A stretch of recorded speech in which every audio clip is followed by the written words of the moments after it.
body is discovered near Riverview Park in Miami. We'll take you to Truman Days in Lamar celebrating President Harry Truman. The Jasper County Sheriff's Office hosts its first Community Day back from the pandemic. The 4 states' most watched news starts now.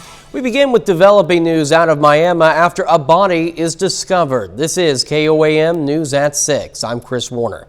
Officials with the Grand River Dam Authority Police say a person contacted them regarding a body in Tar Creek just north of the Neosho River in Miami. Officials with the GRDA Police say the body was recovered and taken by the medical examiner. The investigation is ongoing.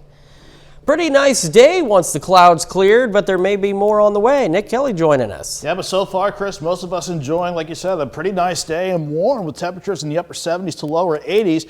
We haven't had much to show on the Skywatch Storm Tracker for at least much of the day, certainly after the thunderstorms this morning cleared out. But we do have a couple showers north in the Beta trying to stretch toward the northern shores of Stockton Lake and another shower around Greenfield. That's not a big deal. Those are working out toward the east. However, storms out west are trying to get going in southern Nebraska and between Dodge City and Hayes out in central parts of Kansas. That's the activity you have to keep an eye on as we go through the overnight hours. But for this evening, everyone's looking pretty good, at least pretty quiet through 10 o'clock and up until about the midnight hour. Then those storms that develop out west want to try to sneak into our northern counties and even northeastern counties during the overnight. And those are the storms that we'll keep an eye on, Chris, because they could be strong to severe as they roll on in. We'll break down what to expect with those storms and how we look for Mother's Day and the week ahead here in a bit. All right, Nick, thank you. Well, today the Barton County Chamber of Commerce and the Harry S. Truman birthplace teamed up to celebrate the president's birthday. Activities were held throughout the day to bring the people of Lamar back to the 1800s. Participants were able to watch old-time barbershop quartets as well as go on horse-drawn wagon rides and other activities to take them back in time. Organizers say this is an important key to preserving the area's history and educating younger generations. So many kids today don't understand about things from the past, so this event kind of helps bring that back. It shows how people made rugs and made clothing and made just everyday life stuff that they done in the 1800s. These activities were meant to replicate the time when Truman was born and when he was president. And we're taking time a little earlier than usual to honor one of our many 4-state heroes. This one is a special one as Lamar celebrates Truman Days. We recognize former President Harry S. Truman. Today, as we mentioned, is also his birthday. He would have been 137. President Truman served in the Army in World War I in France and Germany. He then served as the country as the 33rd president, succeeding Franklin Roosevelt following his death. His hometown, of course, Lamar. We are proud to recognize President Harry S. Truman, tonight's 4-state hero. Of course, remember to view other heroes or to nominate one of your own. Just log on to our website at koamnewsnow.com.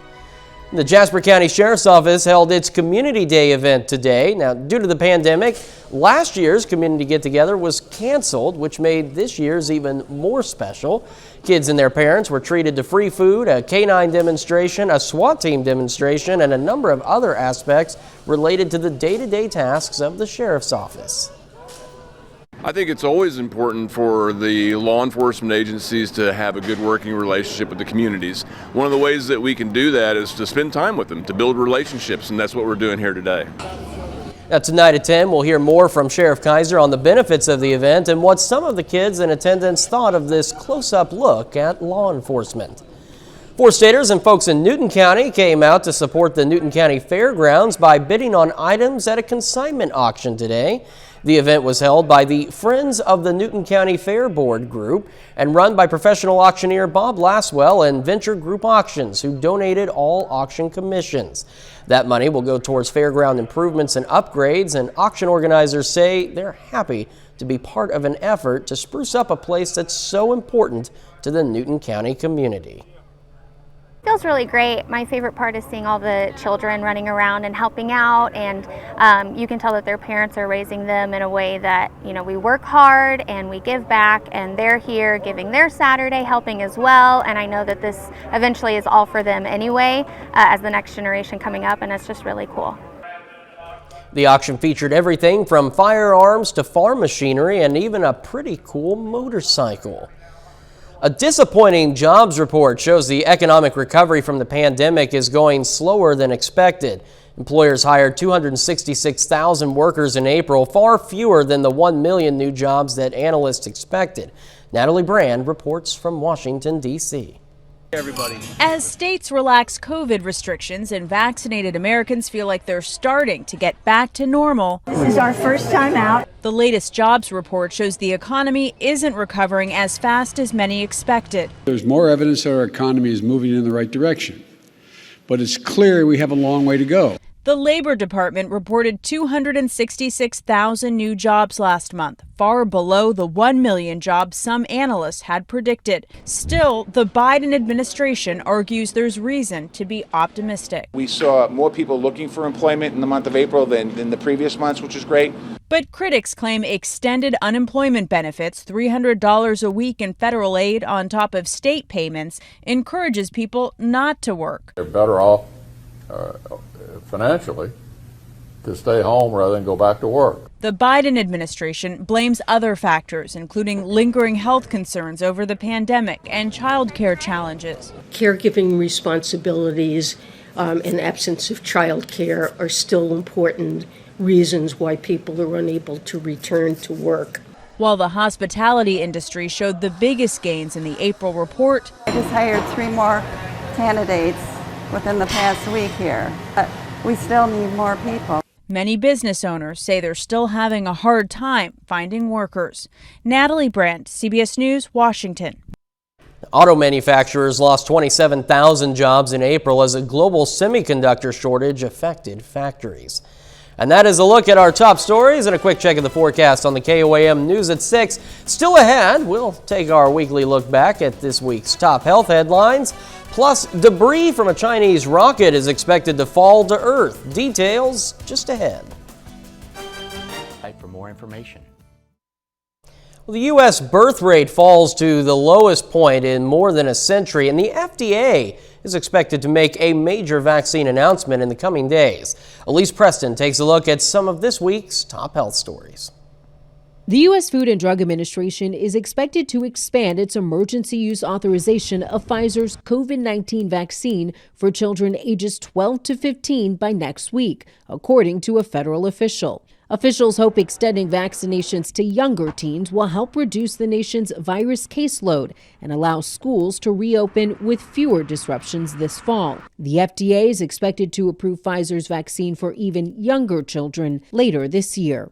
More American children are getting vaccinated against the human papillomavirus, but doctors say the rate is still much too low. A study in the journal Pediatrics says less than half of 9 to 12-year-olds have completed their HPV vaccinations. HPV-related cancers are on the rise with nearly 40,000 new cases every year. And the number of births in the United States dropped again last year, down 4% from 2019. That's the largest single-year decrease in nearly 50 years, and it fell to the lowest point since federal health officials started tracking it more than a century ago. Those are some of the week's top health stories. Elise Preston, CBS News, New York. Well, like a scene from a Hollywood movie, an out-of-control Chinese rocket is hurtling through space and is expected to rain wreckage somewhere on Earth as early as this evening. Michael George has the latest from New York. The Chinese Long March 5B rocket blasted off April 29, carrying components of China's planned space station called Harmony of the Heavens. China lost control of the 20-ton rocket earlier this week. Bits and pieces are expected to rain down on the Earth this weekend. It's coming down on its own. It apparently is tumbling. Skywatchers have caught glimpses of the 100-foot rocket that's tracking as far north as New York and as far south as New Zealand. It's streaking through orbit at 17,000 miles an hour. So when an object that big runs into the Earth's atmosphere, the rocket stage breaks apart into pieces and the more solid bits will survive and eventually crash into the Earth. CBS News space analyst Bill Harwood says nobody's sure where that wreckage will land. At anywhere between 41 degrees north latitude and 41 degrees south latitude. You will get a bunch of maybe couple 100-pound objects slamming into the earth. And so you don't want to be standing in the way of one of those. China insists the wreckage is unlikely to cause any harm. The U.S. military is tracking the rocket's path. We don't have a plan to shoot the rocket down. We're hopeful that it will land in a place where it won't harm anyone. What you have to remember is the world is 75% covered in water. In the land area, while it's very vast, there's a lot more empty land for debris to fall on than there are populated areas. That means odds are good humans will be spared from the shower of debris. Michael George, CBS News. Engineers say they will have an idea of where the rocket is expected to come down within a few hours of its re-entry into the Earth's atmosphere. White House Press Secretary Jen Psaki has said that the, quote, U.S. is committed to addressing the risks of growing congestion due to space debris and growing activity in space. Well, still ahead on the KOAM News at 6, take a look at the video of this rooster. If you're looking at the video of this rooster and wondering why he's so handsome, we've got that answer. Plus, I'll break down what storm chances look like for the overnight and how your Mother Day is shaping up too when we come back. Family's vision needs.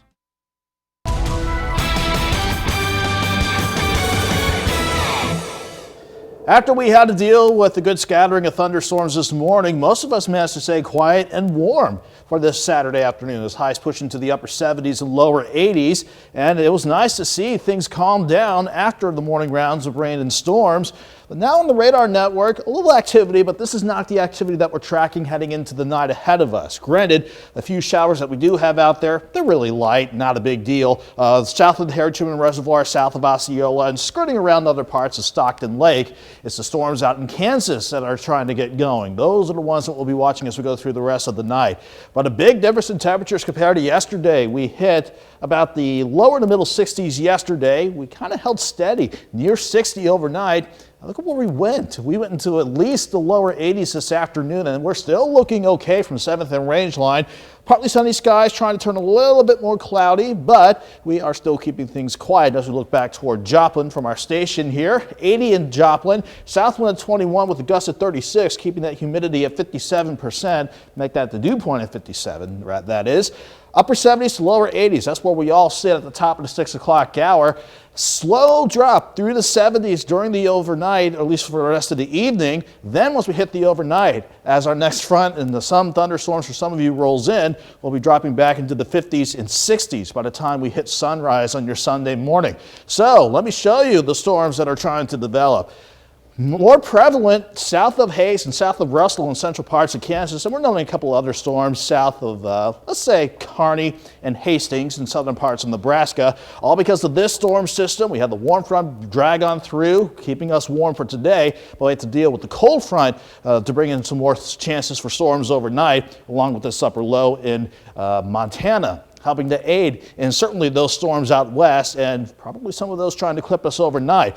But if you're going to be out and about this evening, we're pretty much okay. Granted, partly to mostly cloudy, but we'll stay kind of warm even at 9 o'clock with most of us in the mid to upper 70s. Still quiet around the midnight hour, but once we start out the overnight hours, the temperatures in the mid 70s. We'll be watching closely that complex of storms. Even though it wants to rotate toward Kansas City, some of those storms want to take a dive toward the south and to the east and clip our northern counties overnight.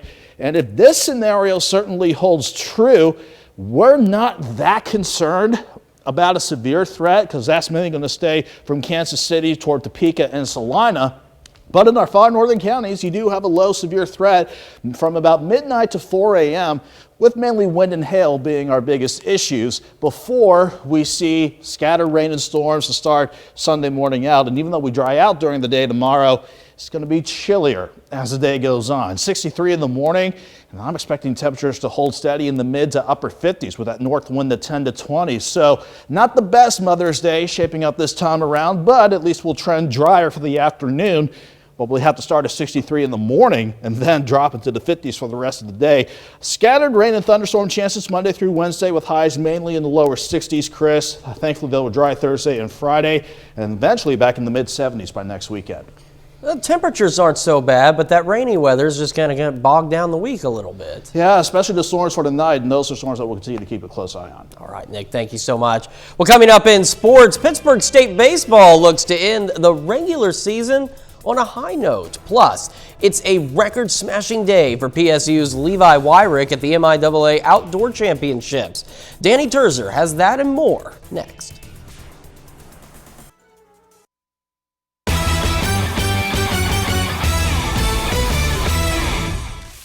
Pittsburgh State hosts the MIAA Outdoor Championships this weekend. The Pitt State and Missouri Southern men and women's team are all ranked in the top 25. The PSU men, though, won this year's indoor championships and are aiming to go 2 for 2 this spring season. Today is the first day of events. In the men's hammer throw, Missouri Southern and Pitt State athletes lock up the top 4 throws of the day. Missouri Southern's Josh Fulmer places 4th. One spot above him is PSU's Connor Swenson. Travis Peterson gets the second place finish for the Lions, but on top is Levi Wyrick. Wyrick wins the event with this throw here. He knew it too, 221.5 feet. That sets a personal record, school record, and breaks the MIAA conference record. I was real nervous, to be honest. I was sitting at home this morning. I was like, I got to calm down. I was trying to read my Bible. I was trying to just sit in the chair talking to my dog. I mean, I probably look like a crazy person because I was like, you got to keep your calm until the moment's right, and it was right. Can't put it into words yet, especially we had that whole year last year where we had to be off, and it's just been a wild year. And like I said, I'm the most blessed person in the world to be here today, and I'm just so happy about it.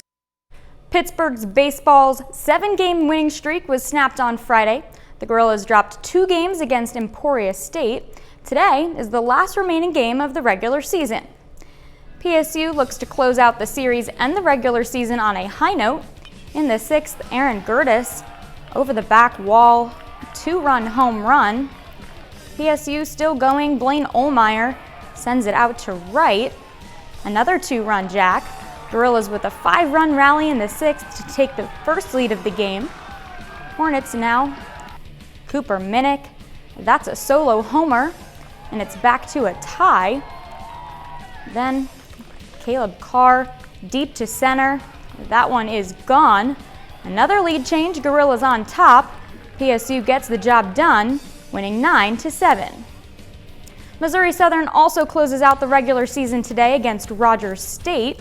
The Lions rack up 5 runs in the 8th to win 10-4. Troy Gagnon and Clay Milas drive in 3 runs each for Missouri Southern. The Lions finish with a 29-11 record and secure the number 3 seed in the MIAA championship. At the junior college level, postseason play is underway. Crowder is hosting the Region 16 sub-regional series against 3 Rivers. The Rough Riders won Game 1 on Friday, 11-3. Back at it today to close out the series. The Rough Riders cruise by the Raiders 21-2. Crowder wins the best of 3 series to move on to the Region 16 tournament. They will face Jefferson College in round 1 this coming Thursday. Pittsburgh State softball head coach Ashley Balaj resigns from her position. Balaj has led the program for the last 4 seasons. PSU softball had 74 wins and 106 losses during Balaj's time as head coach. This past 2021 season, the Gorillas finished 15-29, narrowly missing the postseason after getting swept by Northwest in the final series of the regular season. That's all for sports. We'll be right back with more news.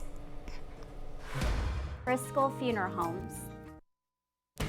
Coming up tonight at 10, we'll have more on the importance of preserving history at Truman Days in Lamar.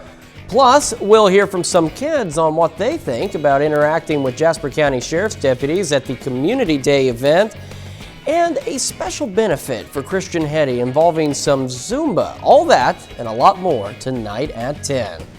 Well, a week after Turkey went into strict lockdown, a barber began practicing cuts on his rooster as he got bored staying at home. Barber Yunus Mir Gunnar gave his rooster a quick trim at home in Black Sea province of Riza. Video uploaded on social media by Gunnar shows him asking his rooster what kind of haircut he would like. Gunnar told Reuters the reason he wanted to do it is, quote, because we are deprived of our customers under lockdown and I wanted to make my rooster look handsome. That is one handsome looking rooster there. I mean, I don't have enough hair to cut to look that handsome, but that rooster, he's something else right now. I'm sure he is. Something else that we're watching that's not as handsome is maybe some storm chances. Yeah, they're still developing out in the central parts of Kansas. We'll see if some of them can clip our northeastern counties overnight. Otherwise, storms in the morning and then quiet for Mother's Day afternoon, but 63 and dropping into the 50s for Mother's Day afternoon. And we got additional rain and storm chances died in the forecast through Wednesday, Chris. All right, Nick, thank you so much. And that's our time for now. Our next news time is at 9 over on Fox 14.